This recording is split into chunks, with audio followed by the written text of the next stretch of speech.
Brother Mullings, Yes, brother. thanks again for agreeing to sit for this interview. And as I've explained before, my intent here in embarking on this project was to get from you your sense of your involvement in the Churches of Christ in Jamaica, since you have done that work for a long time, and I wanted to record your story. So the first question I'm going to ask then is just ask you to share some background information on who you are, say age 0 to 15, where you grew up, were you involved with the church in the early years, and then talk about primary and secondary school up to age 15 as much as you can recall. Okay. Well, I was born in St. Elizabeth, a little community called Morningside, near to Junction, which was just a village town at that time. Morningside was a small, and still is, a small community, but very aggressive and upbeat place. Everybody seemed to be wanting to excel, that sort of thing. And while it was not large, it was a hub. As a matter of fact, at one time it was more popular than Junction itself. I was born just at the beginning of World War II. So I am one of those people you call the war babies. I was born in that time. As a matter of fact, I have two date births. The official date birth that my mother gave me and that I grew up with was the 29th of December, 1939. Later on, when I was ready to go to get my passport to go away to travel, I realized that the birth date was the 2nd of December, 1939. Don't know what happened to the 9, but that's how it is. So which one do you celebrate? Which birthday do you celebrate? I celebrate the 29th. Okay. But all my legal documents say the 2nd. As the 2nd. So my passport has the 2nd, my driver's license has the 2nd. I don't even know if my marriage certificate have the 2nd. Yes, it may have, because by that time I knew that was the official. But that's how it is. Very poor, humble beginning. My mother was domestic. She had gone to Kingston to work as an office maid. That's what I understood later on. And it happened, she got pregnant and came back home. So I really grew up in those early years with my grandmother, because my mother was always home. Your maternal grandmother? My maternal grandmother. Then at about age 5.5, age 6, because it was almost time to begin to go to school. Those days, you go to school at age 7, primary school, elementary school it was called. Begin at age 7. So I was probably about age 6, so I got malaria. And there was a malaria epidemic in that area community, and a number of children died out of it. And I had fever, I am told, high fever, and ago, and get hallucinations and all over. And no one expected that I was going to live. And it was my grandmother. Doctor medicines were not plentiful. Doctors were very, very far away. Transportation wasn't good. you either walk, ride donkey, or find somebody with a bicycle, or the one bus that may come by would be the form of transportation. So it was hard to get to doctors. So it was mostly home remedy. My grandmother used to boil a lot of bitter wood. And I got, the long and short of it is that I got over the fever. And I remember that when I got over the fever and was getting back to being coherent and movable and so on, I heard my grandmother said, and she repeated it several times thereafter, boy, you're born to live.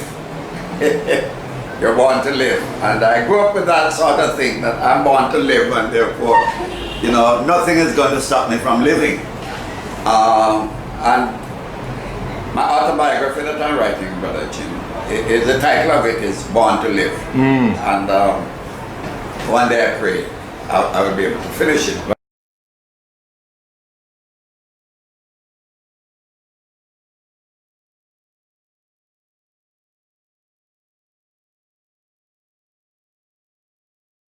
School days, right? Yeah, around and there were. So you were talking about your aunt that you owe a debt of gratitude to, who Yes. helped you identify your father because she knew who it was. Yes, she decided that she was going to take me to meet my father, and I didn't know anything about it. And it was arranged with this lady called Miss Hartel, this England lady, with Miss Hartel. She would be carrying me, and I got the permission of my mother to go with her to Kingston, but that was for Kingston, not Right, to. She didn't know of the your plan. adventure. Exactly. And the whole thing is that I went up, and Aunt Gurley met me at the Coronation Market, taking a taxi and the tram car that was running then in Kingston, and took me to this place. And she had gone there and spoke with my father and told him. That she was taking you. Yes, but he didn't know that he had a son. So you were 14 at this time. I was 14 at that time. What was that experience like? Well, it was it was out of the world experience. I mean, I didn't know that I was going to meet my father, so that was a surprise. When I saw that man, I didn't know that he was going to be my father. I just thought it was somebody that I'm going to meet, that my aunt knew, and so on. So I went to meet him, and great big house, and he's a chiropractor. And it was there that I saw and heard telephone for the first time. I was 14, but yeah, telephone. So how were you received by him? Well, I was received with a sort of a curiosity. Now listen, he didn't know about me. Right. And something happened between him and my mother. A one-off thing. Right, they had a fling. And that fling. She went her way. She knew she was pregnant. She didn't tell him. She just left under pretense that her mother wanted her back home or whatever. And she left. And he didn't follow up on anything, and nobody told him. So was she working for him? Yes. Oh, so She was his office maid. So that was part of, like, maybe the shame of getting pregnant for him. So Right. it's easier to just head back to country. Exactly.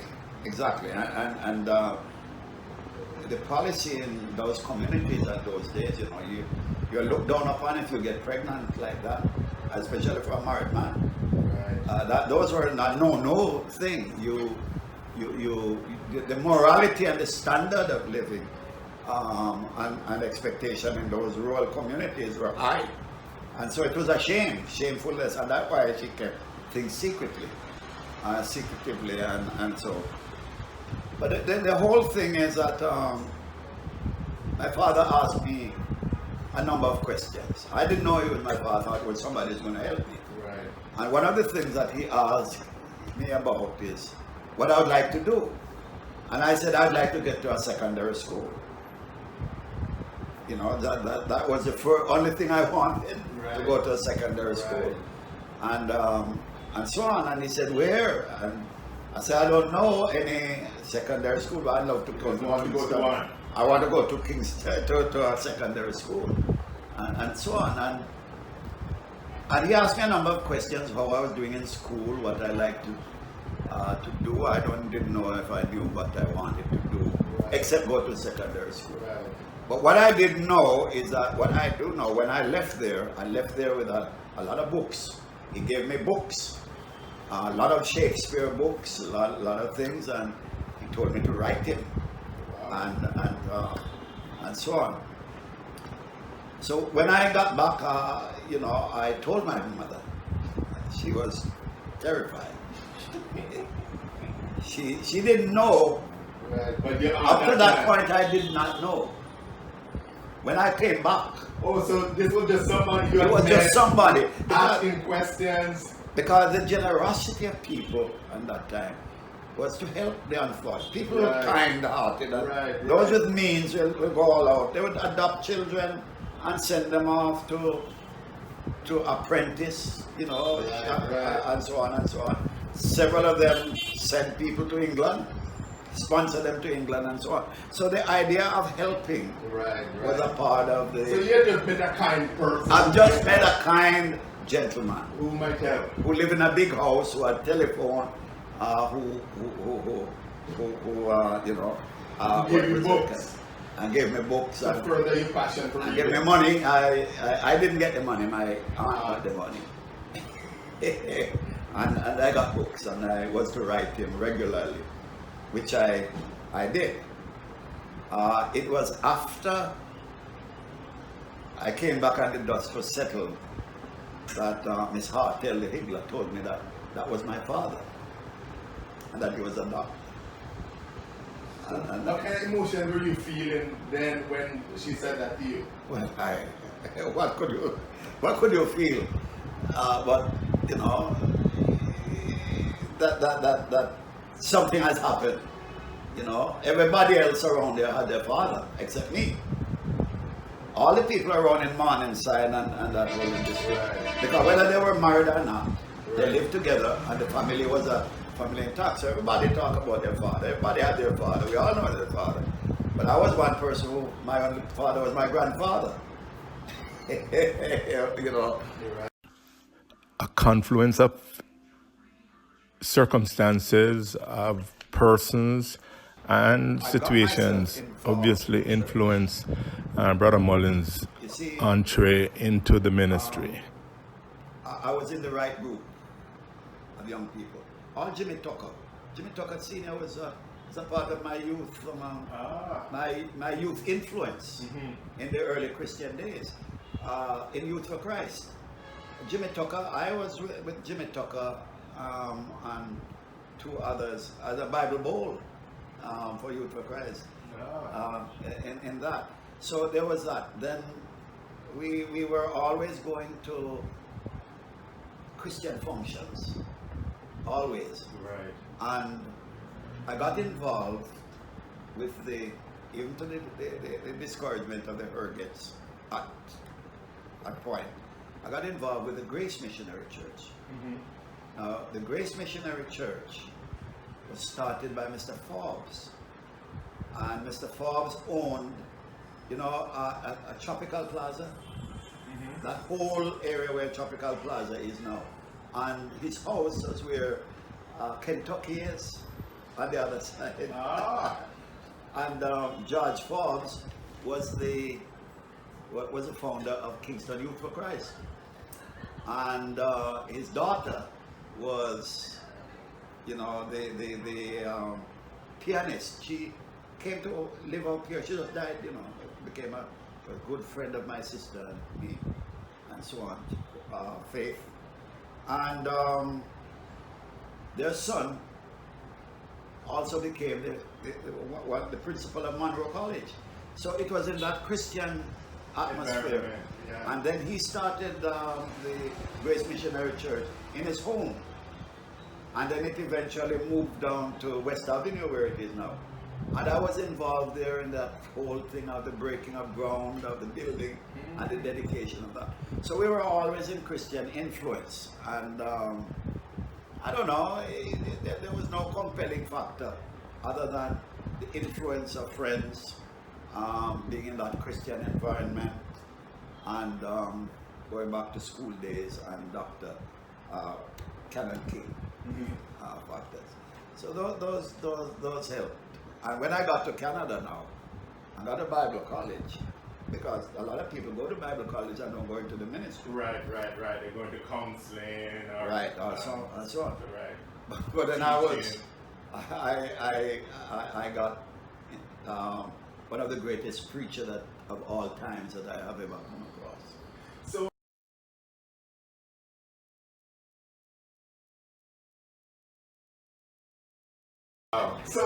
Not quite 10. So let's get back then. Yeah. So Portland, I'm going to assume it's Titchfield High School. Titchfield High School. So talk a little about your experience at Titchfield, and then like how you decided to go to Canada, or like chose to go to Canada. Okay, the Titchfield part is that we went. He took me there, and the principal then, he didn't spend a whole heap of time as a principal of Titchfield, Mr. Thompson. But my father had spoken with him, and Ahead of time. ahead of time, made arrangements.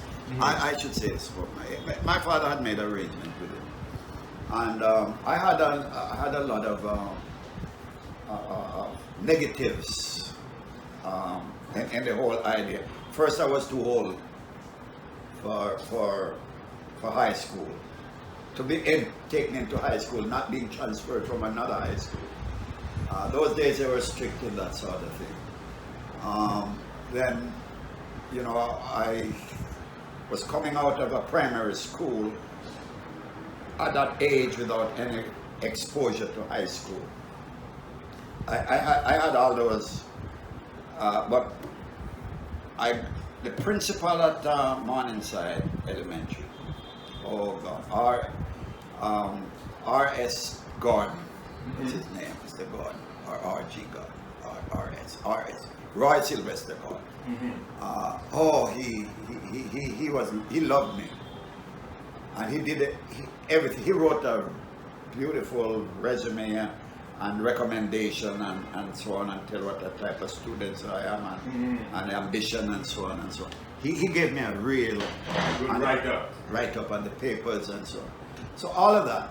But the long and short of the story is that I was accepted, but I could not go into class.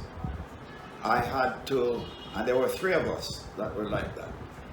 We were placed into a room and given a whole heap of tests, and given private tutelage. And then on weekends, I had to work hard, man.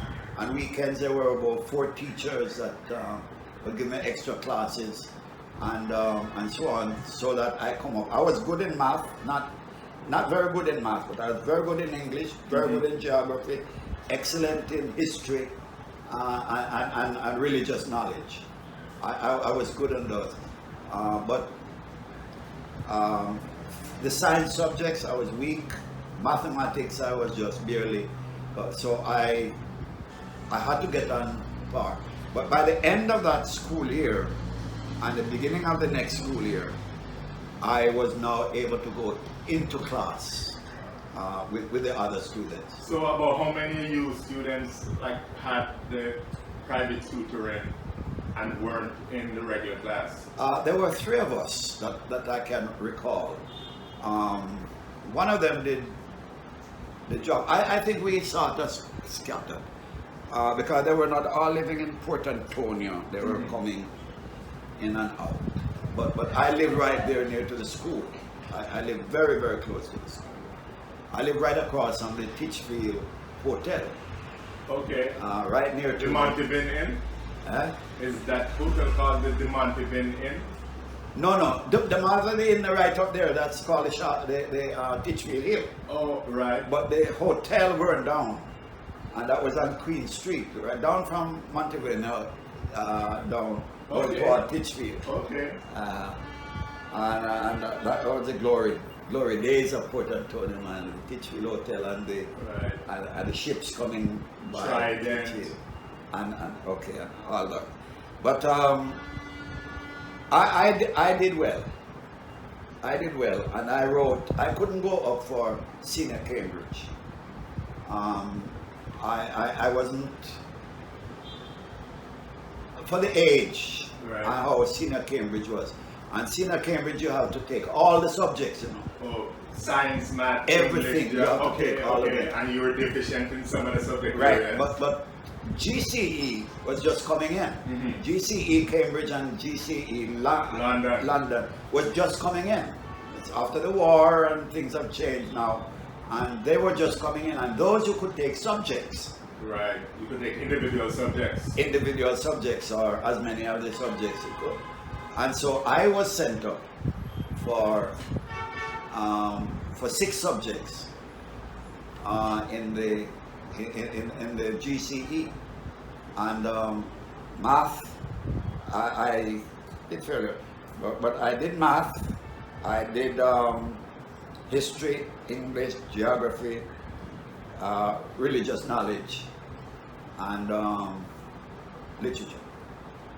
I did those, and I came out good. I came out good, but it so happened, unfortunately or fortunately, I don't know which.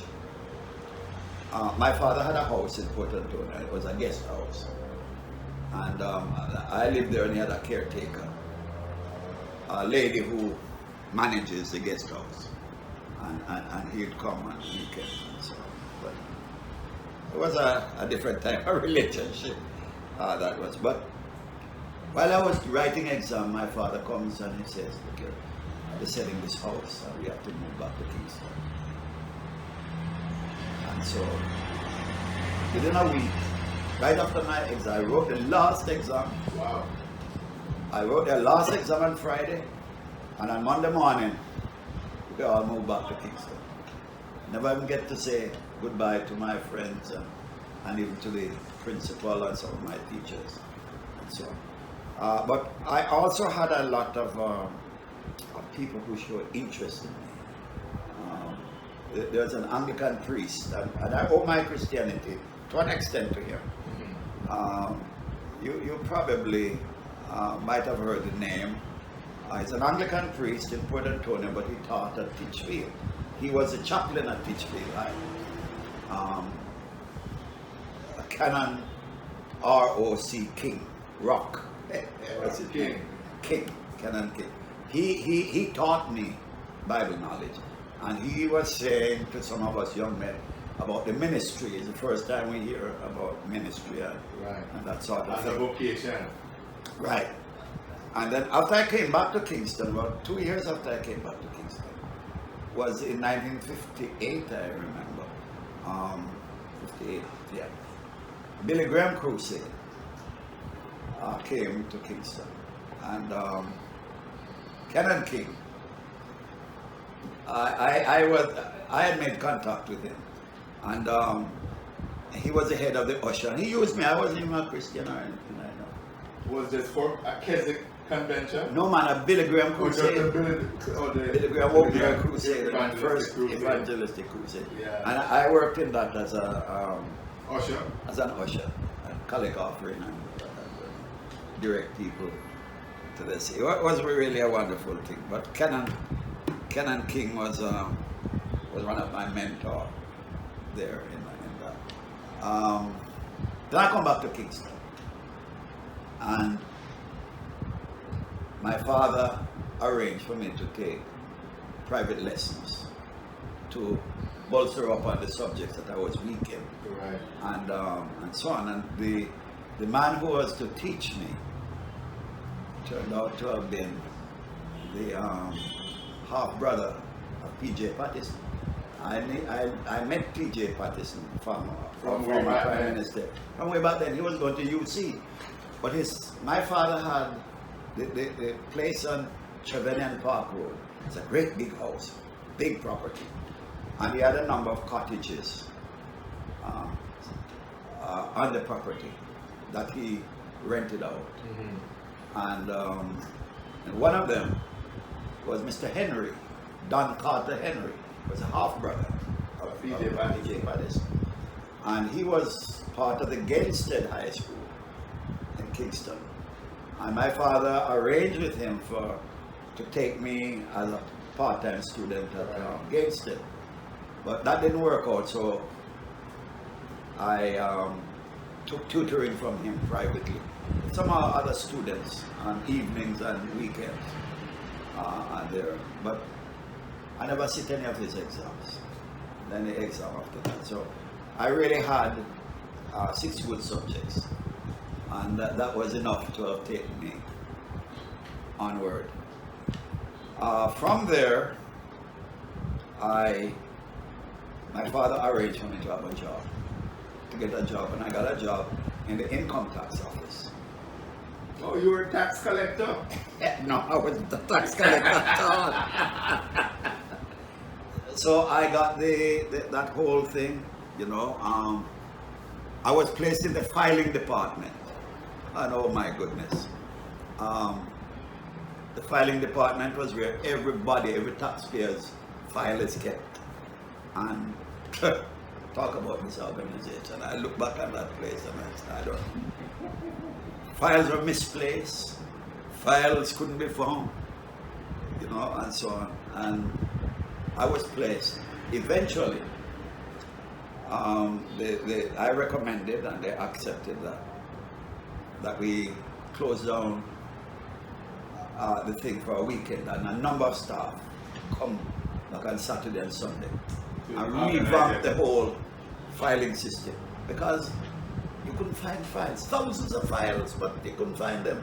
They were supposed to be numbered and put into sequence, and I was placed into that. And when it was done, I was given the head of the filing department. I was responsible to take in files and to file them back. Right. And I learned a lot of figures from that. So when there were people like Kitty Sharp, who was responsible for the Jamaica netball at that time, and Miss Jamaica World's mother, Mrs. Crawford. Cindy Crawford. Cindy Crawford's. So this is World in 1963. Right. Her mother was a good, close, and encouraging person to me as well. So I had a lot of that. My Christianity.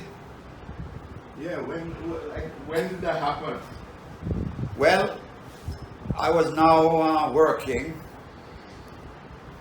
6 pounds a week. 24 hours.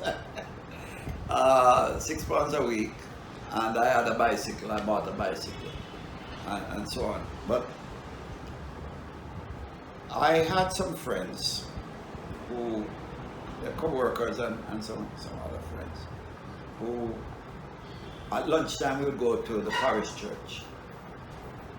The parish church used to open. They used to have meditations and concerts and so on, lunchtime at the parish church. And we would eat our bun and cheese or a little patty or whatever it's for lunch, and go and take in that in. And that was very good and wholesome. But my real involvement came when some friends of mine, I began to go to Youth for Christ. That was part of that too. On Saturdays at Coke Hall, downtown Kingston. And anyway, we were invited, 3 of us, my nephew and a Chinese fellow named Victor Chin, who his parents owned the ice cream parlor and what have you at Torrington Bridge. Very good young man. But we were invited to a house party, which was a common thing there. And at that house party, they had a group of children, boys, from what was called the Jamaica Christian Boys Home. And they put on entertainment, sang, recited scriptures. It's all sorts of that sort of thing. We were very impressed, and at the end of it, the Hergets were there, Mrs. Herget especially with the boys. Tell us about the youth group that they had at the church and invited us to come. So we were impressed with that boys' home, and we decided, three of us, we decided that we would visit the youth group, and that is how we become involved. How old were you then? At that time I was 18. 18. Yeah. Remember I had I'd gone to Kitchfield for 2 years. Right. And I come back now and Working at the tax office. working at the tax office. And were you living at your father's? Right, home? right. I was living there. And So- well accepted and embraced. Everybody now knew. Okay, so Yeah, there was no secret anymore. When I came back from Port Antonio, everything was laid okay, bare. open. Everything was laid bare. And so it was out of that I became a Christian. Okay. Out of that I became a Christian. At the Christian boys' home. At the Christian boys' home. I was baptized. Which church was that Hopefield or? Hopefield came out of the Jamaica Christian boys' home. The chapel was, the boys' home had a chapel. Okay. It was called Memorial Chapel. Memorial Chapel. And the minister at that time was Mr. Herget, and his assistant was Gerald Murphy. Gerald Murphy left for a while and came back. So you Jamaica. started your Church of Christ Christian experience at The Jamaica the Christian- Memorial, at the Memorial Chapel. Memorial Chapel Right. with the Hergets. Right, with the Hergets.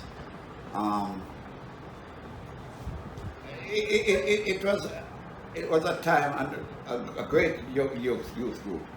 We had a great youth group. About I can recall about 11 of us. Out of that youth group went to college, to Bible college, including Brother Baker. You know Brother Baker, right? Brother Baker. I went first, and then after that, Brother Baker went. So He came back. were the Hergets from Canada? No, the Hergets were from the United States. They were from the United States. So how They had Canada? come here as a mission. Well, I got close to the Hergets, and the whole idea of going to Bible college came out of the idea of when we had camp up 9 Palms, we call it, up above Claremont. They're having that camp on weekend. And we were then, there, and she spoke with a number of us and tell us that we should consider the ministry. And what Canon King had told us about that, and so came back into full. Stimulating. But how Canada, since these were Americans, When the idea to go to college came, there was a possibility of going to the States. There's a possibility of going to Canada. There are two things why Canada came into the fold. The first one was, as a Commonwealth citizen, I didn't need any papers to go to Canada, only to get a study visa from the Canadian consulate. And the second thing is that there was a Jamaican that had gone to Canada before, by the name of Clifford Edwards.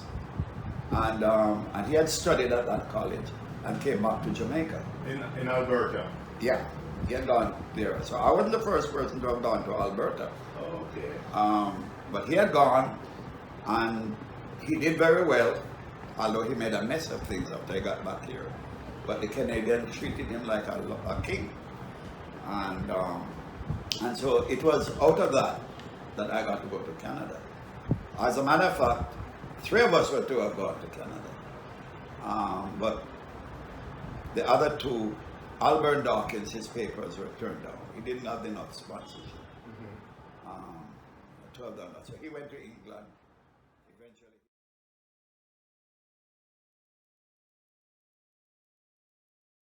Now, you are a young minister with a family.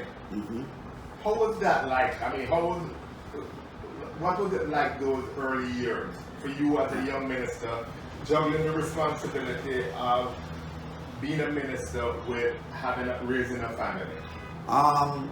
It was a big struggle. It was a big struggle. Remember, we started at Beachertown. I had to make a readjustment of my goals. Although I was a country boy, I grew up, but that was a long time ago now in that sphere of things. I'd gone to Kingston. I'd become a Kingstonian, so to speak.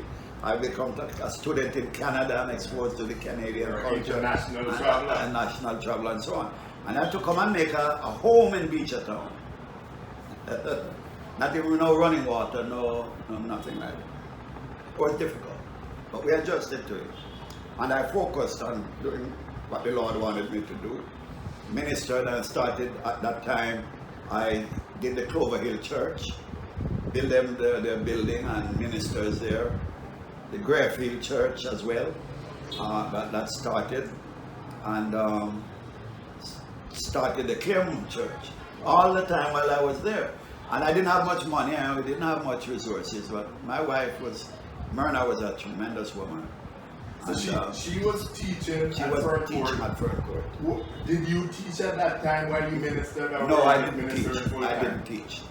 I didn't teach. She did all the teaching You did until ministering. right, and I did the ministering. Then the whole idea now of coming to Ocho Rios, she went back to Canada and finished her degree in science, and I went to Milligan. So we were separated for that time. Although I went back and forth during the break time and so on. So when we were all finished, I come to Ocho Rios to start the work here in Ocho Rios. And then she died in that accident in 1973.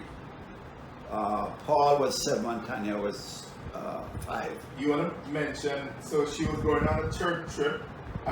She was going on a school trip. She was carrying students to a science exhibition in Montego Bay. And the vehicle got into an accident. And the accident happened where? It happened between Falmouth and Duncan's. Okay. Narrow stretch of road, and the man was Was he overtaken? overtaking on a narrow hill. See something coming, lost his sense of control, run into the bank, slam over, and So your wife Myrna, was she the only one that died in that accident? yeah, she was the only one died. She was the only one seriously hurt. She was in the front of the vehicle, turned over, she was thrown out. Head injury. That was 1973. 1973. Right. And so I was left now with 2 children, Paul and Tanya. Devastation. It's devastating. And in the midst of securing to build this church, because the groundbreaking for this Ocho Rios church was in 74. She died in 73. We got the land and we had to do the drawing and so on and so on. So I had a big adjustment to make. Big adjustment. Financially, as well as socially. She was kind of the breadwinner. She was kind of the breadwinner. But God provides, And we got help from churches in Canada, especially, and so on. And then later on, I began to teach at Prospect, part-time at the Prospect College. Right. So let me ask you, I'm kind of wanting to drill down on the Churches of Christ in Jamaica, some of the history, some of your own work, but who are your role models in ministry? Like, in the early years for you, who did you look up to? Who did you see as the kind of people you wanted to emulate? And maybe identify 3 people you most admire. Are you talking with the Jamaican ministry? Ministers, like wherever, whether it be, you mentioned having one of the greatest preachers at Bible College. My number one, the late Dr. Ernest George Hanslow. Dr. Hansel was the principal of Alberta Bible College. He was a member of parliament for Alberta in the Canadian legislature, and a minister at the Vulcan Church of Christ. He was a Bible man, and he was an expository preacher, and he was a cartoonist, so he dramatizes his preaching, and I got very close to him, and he mentored me, and I regard him as the greatest preacher I have ever listened to, ever met him. So give it two more role models. Hey. Two more role model. Brother Thomas Lowe. Brother Lowe. From Freehill. Thomas Lowe. Thomas Lowe. Never seen anybody as enthusiastic for the gospel as Brother Lowe. Traveling, preaching, baptizing people, just giving himself to the ministry. Live it, never expect anything, never complaining, sun hot. He was a gentle giant. Gentle giant. And then your third role model. My third role model, Canon King. Canon King. Canon King. Although I was not exposed to his ministry, Right. yet his teaching and the way he appealed to us boys.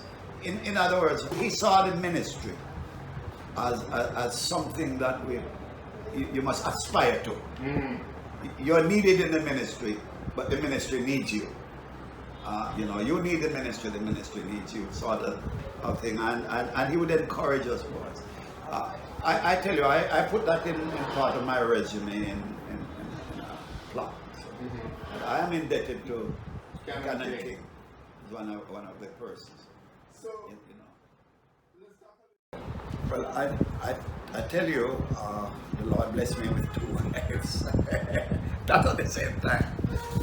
But Myrna was a gem, a special person. She loved the Lord. She was very talented. She was very able. She loved Jamaica with a passion. And we were not married for more than 10 years. I think we were married about 9, going 10 years.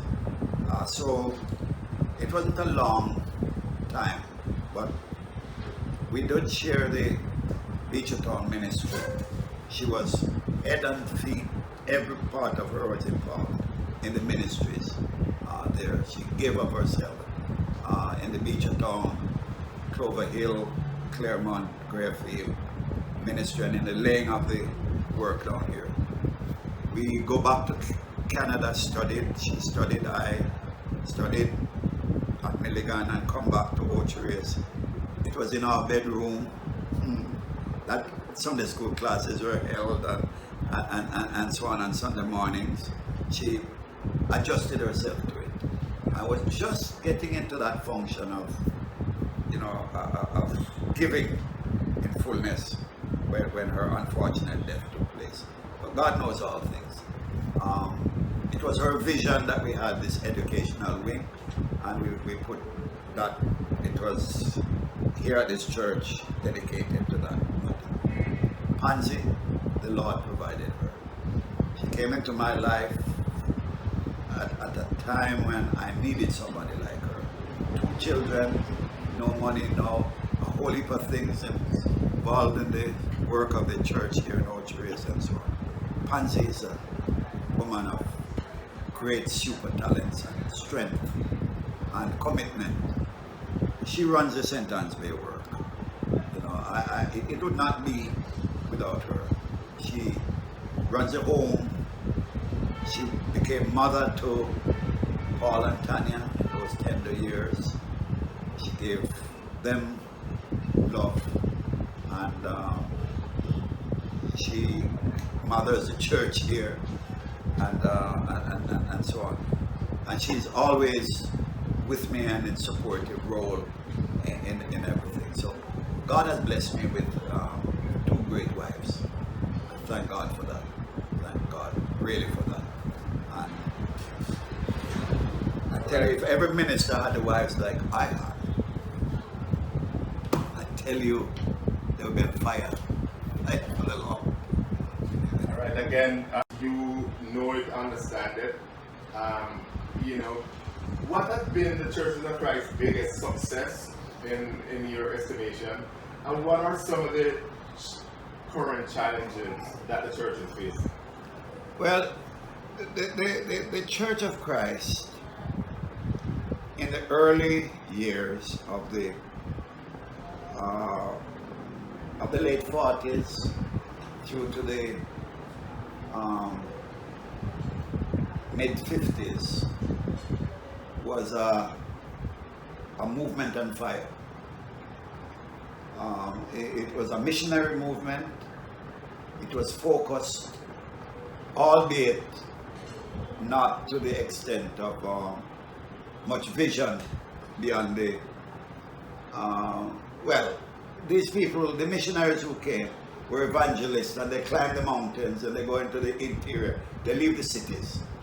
And by those who came, you're talking about people who came from abroad. People who came from abroad.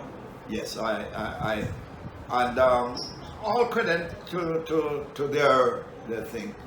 But when the hurricane of we're told in some of the researches and some of the missionary writings that when we had the hurricane in 1951, there were about 110 preaching points and Churches of Christ in Jamaica. Wow. A number of those were destroyed by the hurricane because they were not substantive buildings, and then the work scattered because a lot of the people who were trained as leaders and appointed as leaders went off to England, in the trek to England. So it was really a restarting of things after the hurricane, and the missionaries moved to Kingston, and a lot of the work died out. Then the missionaries themselves had dispute among themselves, which destroyed the work, and division that even reign right now took over, so that a movement that had all the possibilities of being strong became rather weak. The strong point that I would say of today was the local leaders that took up the fold to not identify with any of the groups, but to focus in making the church as strong as we can get it. I was one of those. Lloyd Morris was one of those. Brother Albert Thompson is one of those. Winston Malcolm, one of those. Delroy Brown is one of those. And not to minimize the fact of Brother Winston Jackson, though he came on later. But we are all Jamaicans who decided that we were going to make what we can of the Churches of Christ. What we about believe in Walker? and Ralph Walker. Yes, he came on, he went away, wasn't involved. And by the way, if I can find some tape of Brother Walker, I'll let you have that. He did tape this, something like this. Yeah. But Brother Walker is a great contributor. But we decided that, and so the modern churches, the church buildings that we have now, are those that are of any, most of them I should say, not all of them, are what was done by local men. We local Jamaicans who have been exposed to training and using our resources and available resources to build. So you have Ocho, Rios, North, you have Portmore, you have Constant Springs, you have Penwood, and some of the others. Former Hopefield. And the former Hopefield. What are they called now? It is called the. And then there's Meadowbrook. There's Meadowbrook was started by the Hergates, but Vincent Graham took that and allowed it to grow. But the other churches that that came out of the Hopefield. So those are the strong thing. We never get the organizational structure. one of the weaknesses of the Church Right, of I was Christ. going to ask you, what's your disappointment? My disappointment is that we never had a united, organized way of doing things. We believe, I do believe, as our American and Canadian brothers believe, and we were taught in the autonomy of the local church. But I also, experience have taught me that there are certain culture that autonomy don't work into. The people have to be organized, and people almost have to be controlled. Right, be systematic about how you do what you do. Right. So we lack that, and without a central organizing body, every man does what he seems right In his own eyes. in his own eyes, and the brotherhood as a whole never get to become this force that it should be. That to me has been one of the disappointments. Big disappointments. Yeah. What's your greatest accomplishment as a minister that you're most proud of? The school in St. Anne's Bay, Starting the school in St. to which I give my wife, Pansy, a great credit. Great credit. What is your greatest disappointment? My biggest disappointment is that I have not been able to recruit and train and leadership to the caliber that could carry on. So that even at my age of 79, I still have to be holding on to a ministry because I have not had the replacement. It was not a lack of trying, but probably if I had to do it over again, I would do it differently. So, but that is one of my disappointments. what opportunity did you grasp, and then looking back, you look back with pride on seizing that opportunity because you're pleased with the result? Northview at the school. Just moving on Northview. Northview. So you're getting on in years, and you just mentioned that you were 79. I'll describe it as in the twilight of your years, but you're still active in the ministry. What is the most urgent item on your agenda that you want to pursue that you haven't yet accomplished? I'd like to see the church in Ocho Rios organize elders and deacons and a forward thrust towards evangelism. I would like to see that in my time. I'd like to see that in place. Not that I have not tried or it was never a part of my vision in earlier years, but I would like to see that happen. So, I'm disappointed that it has not happened yet. Yeah. Although there are, there are background laid. Work of foot. Yeah. So you have two sons. Yes. Neither is in the pastoral ministry. Do you desire them to be, and if yes, what do you think will happen? I desire them to be. I have always been, and I always sent to Bible college in Canada. And unfortunately, Paul did not live up to expectation within the ministry. He's still in Canada. He still professed to be a Christian. His involvement in church is not as good as I would like it to be, and he's not well. So unless a miracle happens, I don't see him entering the ministry. He does have a son, and my grandson. I have spoken with that grandson, and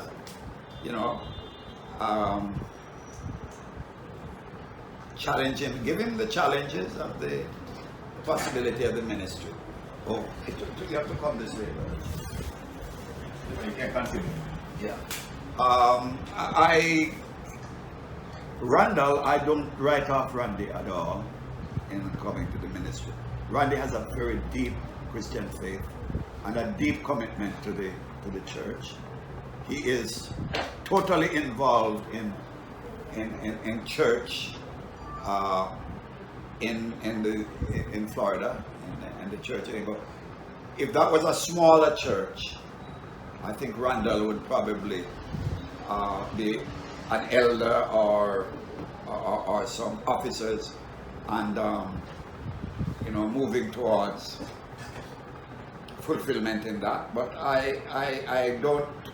We talked to Randy about that. Randy has, I believe, the commitment that in time that he would take the ministry. So you're saying if he thinks it is his calling, that he will answer? Yes, I believe so. I believe that of Nydell. I really believe that. And that's a prayer that my wife, his mother, prayed all the time. So let me ask you, there are some trends in the churches. Can you identify things you see happening in the church, even in the Church of Christ, that you find it hard to accept? And has this helped or hindered the growth of the church in Jamaica? The movement to the women in the ministry it's been alien to Church of Christ doctrine and teaching, and yet there are trends that more or less that is the in thing, that is a worldwide trend. Church of Christ has not adjusted to that yet, but there are something to be thinking about, to be adjusting to. It is one of the challenges of the ministry at present. It's definitely one of the challenges. That women in the ministry are, whether to what extent, because we do have a men crisis in leadership in Jamaica, per se in Jamaica, but in the churches of Christ especially, there's a dearth of men and men of leadership material, leadership quality. That is a bad disappointment, and as a matter of fact, I think that has hindered our ministry, because I do believe that nothing grows or aspire without leadership. It's leaders that cause things to grow and to aspire and so on. And if we don't have the quality of leadership, then we're not going to. So do you see that as one of the biggest threats to the prospect of the church in Jamaica? Yes, yes, I do. Unhesitatingly, I do. That the men in the ministry is a hindrance. The lack of men in the ministry and men prepared to serve. What is the church doing well? Churches of Christ. What we're doing well right now is, I would say, we are striving towards unity. We have just designed a plan where we call this working together relationship, where we're shedding our parochialism and embracing a national unity. We're working together. I see that as a trend, and a blessing, and I see a desire in the part of leadership, the current leadership, to recruit leaders and sharing the crisis that come from the lack of trained leadership. Yes, I see that. So you have more than 50 years in the ministry.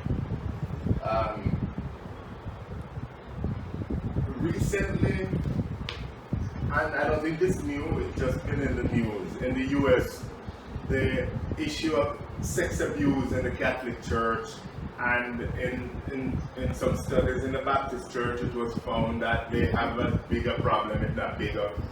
I suspect that Jamaica is not immune from these kinds of issues. Oh no, it's here, and it's in the news and in the court too.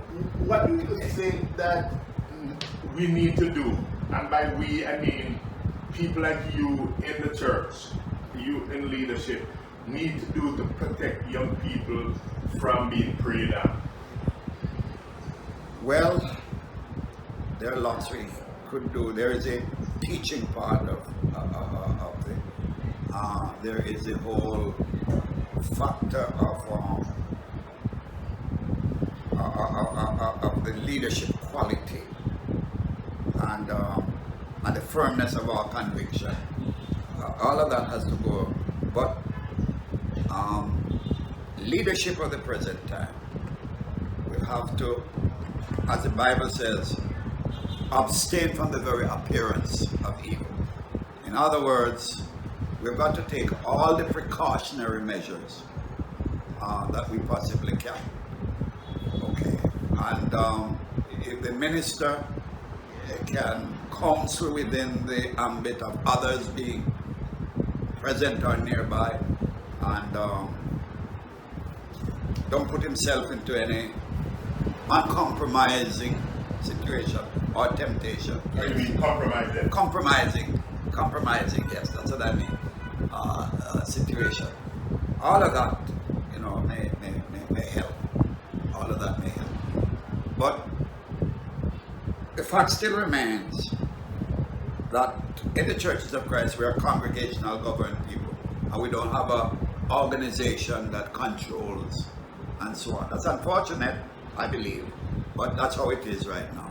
So the congregation has to play a role and has to be the policeman in a quote unquote for the protection of the ministry and the integrity of the gospel.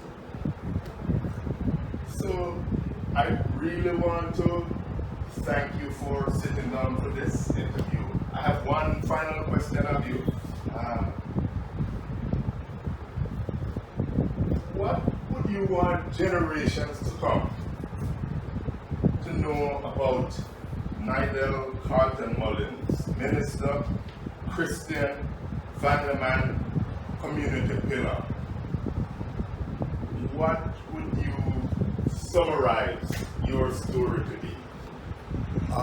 Brother Jim, I might have inherited that from my mother, but I'm a private person. And if you look around, you hardly see anything with my name on it. I don't want to project myself. If people just say, yeah, there was one Nydell Carlton Mullings who had served this church, that to me is all right. What I would like to be remembered for is the fact that here was somebody with a passion for the church, who gave himself to the church, and who lived the church and used whatever means and opportunities that were to start churches, to help weaker churches, and to preach the gospel. That's what I would be wanted to be remembered for. No epitaph, no big stone, nothing of that. If people, appreciate what have been done, give God thanks, and let it be. Thank you. All right, my brother. Really want to thank you for agreeing to this and for speaking to things that I'm sure maybe you have spoken about in many years.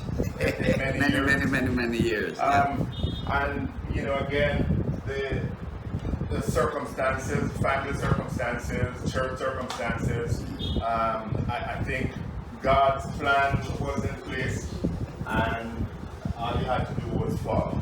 Amen. All right. Thank you. Okay.